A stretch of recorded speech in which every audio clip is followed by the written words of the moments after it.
Good morning and welcome to Digging into the World. I'm Pastor Terry Dunlap. I'm a pastor of a small church in Kermit, Texas, Grace Temple Baptist Church. And so today I want to just kind of share with you some of the reference books I use when I'm digging into the Word. Now, this is one of those rabbit holes that if you dive off into it, it's very deep. And there are thousands of Bible reference books. So it may just be a trial and error. You just need to find the ones you like. There are some that are in the Reformed movement, some that are strictly Baptist, some that are charismatic, some that are more contemporary. You're just going to have to find the ones that fit you, your personality. That's kind of what we talked about in a different video is, we all come at this from a different personality, a different perspective. We're at a different place in our lives. Some of you may be 20, 30, some of us a little older. So we come at this from a whole different perspective. But today I just want to share with you some of the reference books that I use. And then if you want to dig even deeper, there's this young lady on YouTube. She goes by the moniker Bible Nerd. She is very dynamic. I like watching her stuff. And she has a video on all of her commentaries. And while you can see mine back here, okay, her library goes all the way around. So she has got a very extensive commentary library. But like I said, it's a very deep rabbit hole. If money were not an option, I could probably fill the city library down here with Bible reference books that I like to use. Now, keep in mind that besides all of the physical books, there is some great stuff online. Just go search for online Bible commentaries. There's also sites like the Blue Letter Bible, Bible Gateway, that are great. They have resources that you can go out and start digging into today. If you don't have the resources to either purchase physical books or you don't have the space to put them in, that's another option. So let's dig into some of what I've got here today. So I want to start out with the Wiersbe Expository Outlines. Okay, I like Wiersbe and his stuff.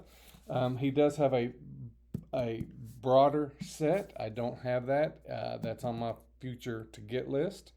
But here is the New Testament and the Old Testament. So here's a good place to start. It's his expository outlines. And that is something that I would recommend. If you want to dig a little deeper, let's see, what did I do with it? Maybe I didn't get it. Hang on just a minute.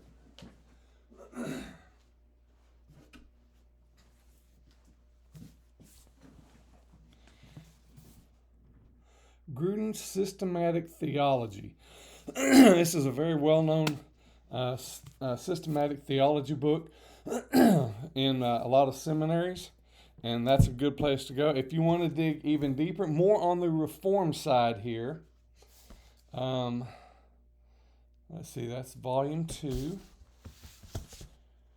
volume 4, volume 3. Okay, I'm not very organized here. So we have the Reformed Systematic Theology.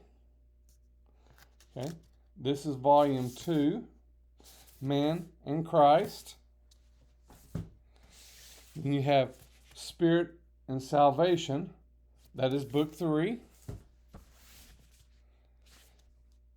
And this is book 1, Revelation and God.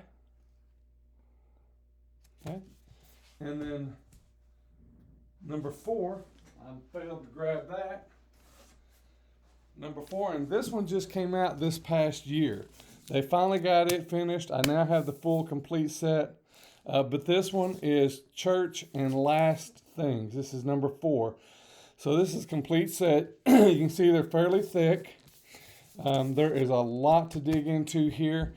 So if you really want to get into systematic theology, which is just the overall theology of God in the Bible, that is a great way to dig in and get that. Now, if you want something a little more specific on subjects, there is a whole set of these out on the market.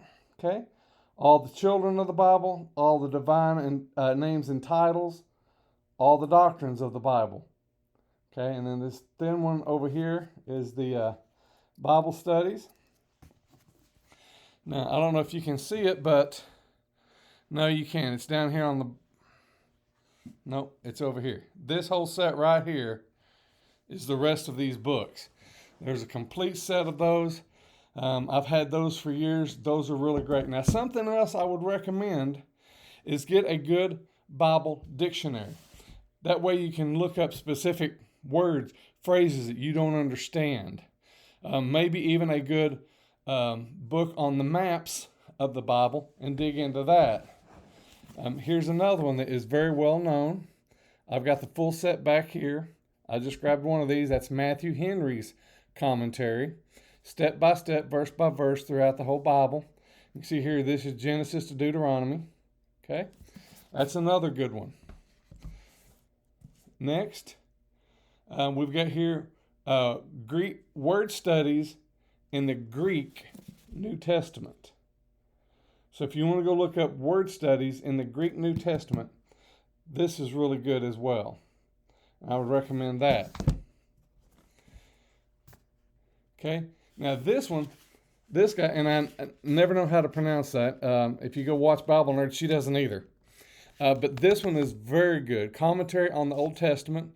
And these, you can get them in individuals, and they're, a lot cheaper than buying, the whole set at once. But the commentary on the Old Testament, and then there's commentary on the New Testament. You can see here, this is Psalms, okay? But this is a very good source to have as well. Now, this final one I've got here, it's an exposition on the Sermon on the Mount. So you can find books like this that is for a specific, see if I can get that in view, a specific topic. If you want to dig into something like the Sermon on the Mount and get all of the detail, all the background, all of the information, and you can dig into that. So what does all of this mean? Well, there's a reason that we dig into stuff like this. And I picked something here just so that we could have a little bit of an example. And, like I was saying in a previous video, we don't want to build an entire theology on one or two topics. In other words, we don't want to major on the minor. But I did pick one just so you can understand where we're going and how we're doing this. So, a perfect example, Acts chapter 18. Verses 18 to 22, it talks about Paul returning to Antioch, and he has his friends with him, and it talks about them. But what I want to talk about is it's kind of just an obscure thing, and people just glaze over it. That's why I wanted to pick it today. So we don't just glaze over it, but we want to dig into it. So in this 18 to 22, it talks about Paul shaving off his hair. And it has something to do with a vow. And that's all it says, and it moves on. Well, that struck me as a little odd. Well, why would he shave his head? So you get out your commentaries, okay? You get out your concordance if you've got one. You dig out your reference books, and you go look. So here's a perfect example, and this is out of Wiersbe's Expository Outlines. He says here, the vow in verse 18 poses a problem, and perhaps we cannot answer all the questions it raises since it is involved letting the hair grow. This may have been a Nazirite vow. Okay, and this goes back to Numbers chapter 6. So there's a little bit of cross-reference there. You could then go back and you could dig and you could read in on number 6 and find out more about what this Nazirite vow is. Okay, it says the hair was cut at the close of the period of the vow, and this Paul did at Caesarea, the seaport of Corinth. So we know where. Then you can go back and you can do a little geographical study on where this was, where they landed, what was going on in that time. Okay, what kind of village was this? What was going on? And part of this, and I looked up several different reference books last night about this. And so normally, what this vow was at the end of the vow, you shave the head to signify the end of the vow, or if you had become contaminated by a dead body or something, you would shave the head and start the vow over. Now, we don't know specifically what happened here, but I thought this was just an odd little detail to be thrown in the middle of the chapter 18, book of Acts, that Paul, returning to Antioch, would shave off his head. It just seemed odd. But this is one of those things, this is where I'm telling you that once you start digging into the Word of God, you cross-reference it back to other things, you start to dig in, there are reasons why these details are in there. Okay, this points us back and further helps substantiate the book of Numbers. Then we have the other cross-reference that substantiates other parts of the Bible. So as you dig in, you're going to find that the Bible is just so rich with everything it's got. So I really appreciate you taking the time to join me today, and I hope you'll come back and see us again. Be blessed.